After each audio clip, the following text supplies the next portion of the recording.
for the top heat of round 3 of qualifying for the 2016 IFMAR 1/10 IC Track World Championships, live from Gubbio in Italy and presented to you on RC Racing TV in association with Team Shepherd, with HPI Racing and with Run Time Fuel. And the grid order goes thus: Dario Balestri rolls off at the start, ahead of Takaki Shimo, Luca Radelli, Dominic Greiner and Robert Peach, the dynamic German duo. And it's Alessio Mazzeo from the home crowd, alongside the incredibly stylish and incredibly fast Balestri. Simon Kurzbuch, the Swiss star, gunning to try and take back-to-back 1/8 and 1/10 World Championships this week. Bruno Coelho, 8th reigning European champion in this class. Tadahiko Sahashi of Japan, and then Mark Green, the top Brit, in 10th spot. They're being waved back in. They will now be under starters' orders in the pits. They'll be ready to roll out. They've been reshuffled a little bit round by round, so as each round goes through, a couple of the guys sort of at the back end, so 8, 9, 10 started 1, 2, 3 in round 2. At this time around it is 5, 6, 7, 8, 9, 10, then 1, 2, 3, 4, the order that they will roll off the pit lane. See under starters' orders. As soon as the flag drops, now down and away. So that'll be Robert Peach. We follow away from the start, get the first few laps in the books. Peach in the all-white car. A lot of different paint schemes out here this weekend. Slightly different body types, but they are very similar bodies in terms of the actual dimensions. And Peach is vastly experienced in the Nitro classes. And we'll be looking to set a good benchmark here to start off. So far in this round, no one really near that 19 laps in 5 minutes mark. We saw a few guys put it in there in the first round. Obviously the second round was truncated due to weather, but guys already putting in storming laps to start with. This is the thing with this top heat. We've got such a huge depth of competition and strength in depth in this lineup, and then we get to this top heat and these guys manage to somehow be a step above the rest again.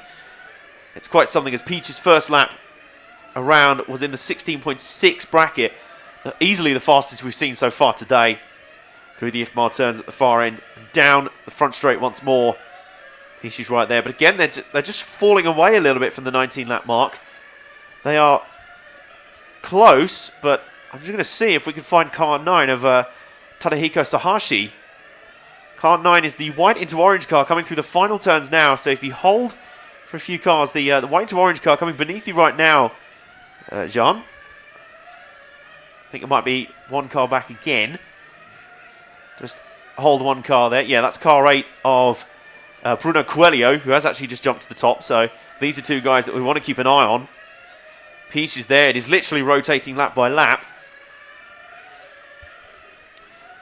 So Coelho is up there right now. At the moment, following Tadahiko Sahashi, along with Coelho, are the only two people on the track who are on a predicted 19 lap run.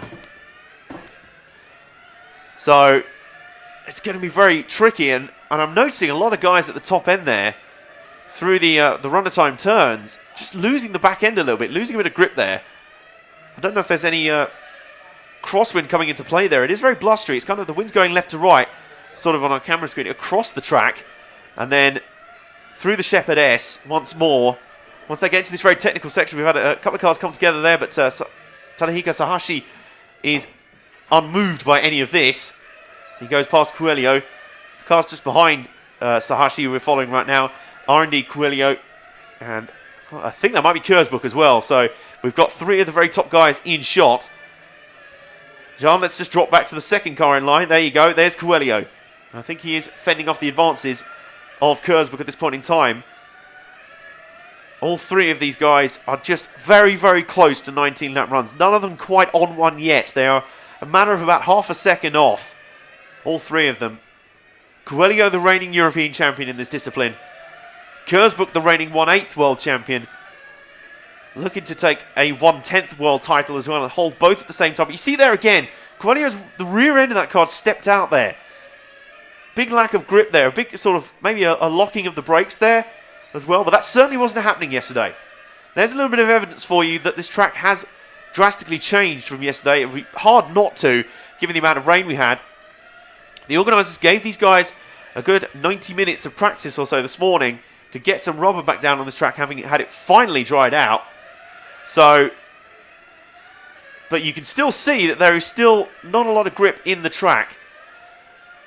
So once we come through the chicane, when we get to the HPI hairpin, John, let's just hold there for a second, because I think I can see our number 1 driver coming through. Not that car. The next one through will be Balestri, right there. There's Dario Balestri, who was the man who kind of provisionally was the overnight TQ. Of course, the qualifying results, because they still took the results from round 2, excluding the final heat, into effect. I believe Andy Moore was the overnight TQ, but Balestri was basically it provisionally, because he won the first round of qualifying. And at this point in time, he's actually not quite as fast as we'd expect, but this entire heat is being covered by literally about 2.5 seconds. 10 cars within 2.5 seconds of each other. It is quite phenomenal. All of them in there together. All of them very close. None of them, though, aside from one Alessio Mazzeo, who's very, very close to a 19-lap run. If he's able to crack it in these conditions, he'll be feeling supremely confident given how the changes this track has gone through. We're following Balestri right now, who was in pretty confident mood yesterday when we spoke to him. He was in high spirits in spite of the low weather conditions. And he's feeling good about his car.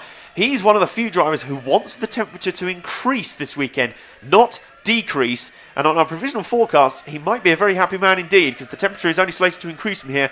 Today is slated to be the coolest day of the week. So they'll come through. I don't think anyone's going to nail that 19-lap run this time around, but potentially still very encouraging pace, given how this track is still gaining back some of the grip that it had lost through yesterday's massive thunderstorms. And Balestri comes across the line to conclude his run. Everyone finishing now. So that is round 3 of qualifying complete, and then it's heat 13 in the books. And in fact, Balestri stalled for a second there, maybe just on the very limits of fuel. Just lost the pickup for a second. And a couple of other guys stalling out as well. That's how close they are to the limits on fuel for these 5-minute runs. It really is a major sort of limitation. So let's run you through the final result.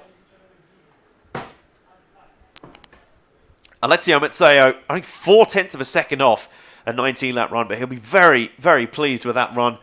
That's a lot better from Mazzeo so far. Robert Peach was not too far behind in second. Third was Tadahiko Sahashi. Then fourth was Dominic Groiner. Fifth, Luca Rodelli.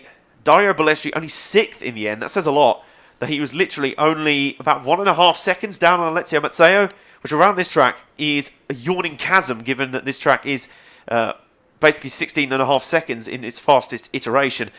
Takaki Shimo, Mark Green, Bruno Coelho, and Simon Kurzbuck rounding out the top 10. Kurzbuck and Coelho were a little bit disappointed with that, but again, just shows you how close that top heat was here at the IFMAR 1/10 IC Track World Championships.